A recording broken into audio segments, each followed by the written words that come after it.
Hi friends, ಎಲ್ಲರಿಗೂ ನಮಸ್ಕಾರಗಳು. ಇವತ್ತಿನ ಒಂದು ವಿಡಿಯೋದಲ್ಲಿ ನಾವು ಜನರಲ್ ನಾಲೆಜ್ ಬಗ್ಗೆ ಪ್ರಶ್ನೆ ಉತ್ತರಗಳನ್ನು ನೋಡೋಣ. ಹಾಗಿದ್ರೆ ನೀವಿನ್ನು ನಮ್ಮ ಚಾನೆಲ್ನ ಸಬ್ಸ್ಕ್ರೈಬ್ ಮಾಡಿಲ್ಲ ಅಂದ್ರೆ ಸಬ್ಸ್ಕ್ರೈಬ್ ಮಾಡಿಕೊಳ್ಳಿ. ಬನ್ನಿ, ಹಾಗಿದ್ರೆ ಇವತ್ತಿನ ಒಂದು ಪ್ರಶ್ನೆ ಉತ್ತರ ಯಾವ ರೀತಿ ಇದೆ ಎಂದು ಚರ್ಚಿಸೋಣ. ಮೊದಲನೇ ಪ್ರಶ್ನೆ, ಕಬ್ಬಿಣದ ಅದಿರಿನ ಉತ್ಪಾದನೆಯ ಹಂಚಿಕೆಯಲ್ಲಿ ಯಾವ ರಾಜ್ಯ ಮೊದಲನೇ ಸ್ಥಾನದಲ್ಲಿದೆ? Option A Chhattisgarh, option B Jharkhand, option C Karnataka, option D Madhya Pradesh. ಇದರ ಉತ್ತರ ಆಪ್ಷನ್ ಎ ಛತ್ತೀಸ್ಗಢ.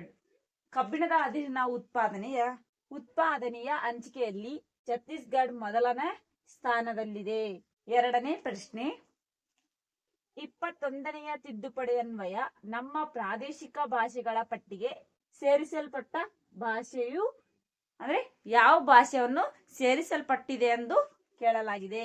ಹಾಗಿದ್ರೆ ಮೊದಲನೇ option Oriya, option B Kashmiri, option C Sindhi, option D Assamese. ಇದರ ಉತ್ತರ ಆಪ್ಷನ್ ಸಿ ಸಿಂಧಿ. 21ನೇ ತಿದ್ದುಪಡಿ ಅನ್ವಯ ನಮ್ಮ ಪ್ರಾದೇಶಿಕ ಭಾಷೆಗಳ ಪಟ್ಟಿಗೆ ಸೇರಿಸಲ್ಪಟ್ಟ ಭಾಷೆ ಸಿಂಧಿ. ಮೂರನೇ ಪ್ರಶ್ನೆ, ಸಂವಿಧಾನ ರಚನಾ ಸಭೆಯನ್ನು ಯಾವ ಪ್ರಸ್ತಾವನೆಯ ಅನುಗುಣವಾಗಿ ರಚಿಸಲಾಯಿತು?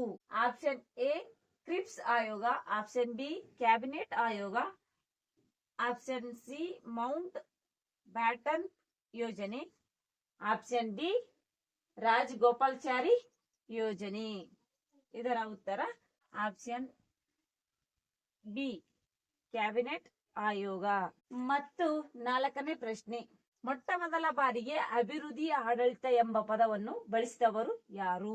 Option A F W Riggs, option B Edward W Weidner, option C U R Goswami, option D Albert Waterson.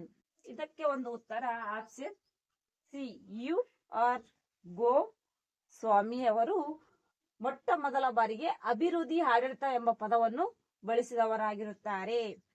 ಐದನೇ ಪ್ರಶ್ನೆ, ಭಾರತ ಸಂವಿಧಾನದ ಈ ಕೆಳಗಿನ ಯಾವ ವಿಧಿಯು ಭಾರತದ ರಾಜ್ಯವನ್ನು ದಾವೆಗೆ ಗುರಿ ಮಾಡುವುದಕ್ಕೆ ಸಂಬಂಧಿಸಿದೆ? ಆಪ್ಷನ್ ಎ 100ನೇ ವಿಧಿ, ಆಪ್ಷನ್ ಬಿ 200ನೇ ವಿಧಿ, ಆಪ್ಷನ್ ಸಿ 300ನೇ ವಿಧಿ, ಆಪ್ಷನ್ ಡಿ 330ನೇ ವಿಧಿ.